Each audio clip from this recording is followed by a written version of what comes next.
Sénégal. Et on se rappelle à la date du 28 novembre 2018, lors du communiqué du Conseil des ministres, le président avait introduit, demandé à son équipe de veiller à la restauration, à la construction des marchés, en disant hâter, en relation avec les communes concernées, la reconstruction des marchés, que ce soit à Tilène, que ce soit à Pékin, Ziguinchor, Kaolack et à Sandaga. Et comme vous le voyez, l'état de délabrement du marché, et nous, ce qui nous aide, habitants de Dakar Plateau, ce que nous voulons, c'est que l'État doit refaire ce marché. Mais aujourd'hui, nous saluons et encourageons le ministre Abdou Karim Fofana. C'est un jeune, pétri de talent. Nous l'avons vu, il est courageux et osant bien né, la vol n'attend point le nombre des années. Ce que nous voulons, c'est qu'il y ait des ministres comme lui. Et il est à encourager. Et nous, habitants de Dakar Plateau, nous demandons aux gens de Dakar Plateau d'encourager l'action du gouvernement. Ceci entre dans le cadre de la réflexion des marchés. Et c'est une bonne chose pour nous de voir un quartier, un cadre de vie agréable. Dakar Plateau, à l'époque, on l'appelait le Garden City. Maintenant, c'est inadmissible de constater. Je pense que l'État a beaucoup fait, surtout sur le plan de la communication et de l'amélioration. Quand le ministre Abdou Karim Fofana est venu, il a utilisé ce qu'on appelle la solution des 3D, Déglou, Disso et Dieuf. Hier, ce qu'il a dit, à un moment donné, on a fait ce qu'on appelle le Déglou. Le Disso, on l'a fait. Il est parti dans toutes les cités religieuses parler à ces chefs religieux. Parce que ce que vous voyez là, le marché là, c'est le Sénégal en miniature. Mais aujourd'hui, nous sommes dans la période de ce qu'on appelle le Dieuf et l'action. Comme disent les Anglais, action speak louder than words. Mais ce qui est important, il faut passer à l'action. Et nous l'encourageons et nous le soutenons dans ce combat de refaire le marché, de redonner à ce marché uniquement dans le sens de booster encore le tourisme de Dakar. C'est normal. Les jeunes m'ont envoyé pour dire au président de la République, quand on fait le marché, s'il y a du travail, il faut donner du travail aussi aux jeunes de Dakar Plateau. Si vous voyez, si vous allez à Yoff, quand on construit un hôtel, quand on construit quelque chose, mais les jeunes de Yoff ont droit à avoir du travail. Mais nous, à Dakar Plateau, c'est peut-être que nous n'avons pas eu la chance de coordonner, mais aujourd'hui, nous sommes là et présents à accompagner le gouvernement du Sénégal dans cette œuvre de bien faire.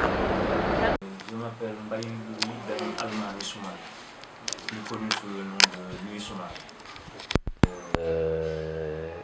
J'habite 57 avenue Georges Pompidou à Dakar, au Plateau. Voilà, je vis à Liberté 6, mais c'est mon adresse officielle. Je suis né à Dakar, j'ai grandi à Dakar, j'ai toujours vécu à Dakar. Je pense d'emblée, il faudrait qu'on dise aux gens que ce projet-là ne date pas d'aujourd'hui. Nous devrions être très jeunes quand les autorités ont essayé à plusieurs reprises, je pense. C'est le citoyen qui parle. Hein. Je ne vais pas donner peut-être les chiffres officiels comme on espère, mais de mémoire de citoyen, tout le monde sait que depuis des années, les autorités se sont évertuées à vouloir bâtir quelque chose de moderne à Sandaga. Et ils se sont toujours heurtés à un refus qui ne s'explique pas, qui légitimement ne s'explique pas, qui légitimement ne devrait pas être. Des gens sous un chapeau couvert qui sont illégitimes se basent sur du populisme pour faire du dilatoire. Il n'y a que ça. Et ils ne sont mus que par des intérêts purement pécuniaires et crypto-personnels. Dakar est en train de ressembler à un grand sou. Je pense qu'il est temps qu'on commence. Et qu'on commence là où ça fait le plus mal, c'est Sandaga. Je pense que si on arrive à commencer par Sandaga, le reste viendra, je pense, naturellement. Les gens se rendront compte qu'on n'est pas dans un pays où n'importe qui fait n'importe quoi. Moi, je suis né à Dakar. C'est la ville que j'aime le plus au monde. Le Plateau, c'est le quartier que j'aime le plus au monde. Je ne vois pas pourquoi les choses devraient rester en l'état. Voilà, je ne vois pas pourquoi. Et puis les gens qui la ramènent surtout, les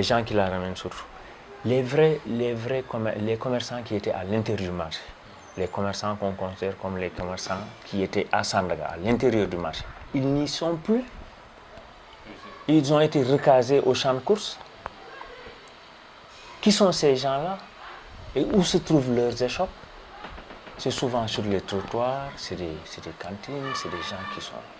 Parce qu'il est... C'est pas parce qu'on a duré quelque part qu'on acquiert une certaine légitimité. C'est pas ça qui fait la légitimité, je ne le pense pas. Et nous avons envie de bouffer d'air, nous avons envie de choses modernes. Voilà.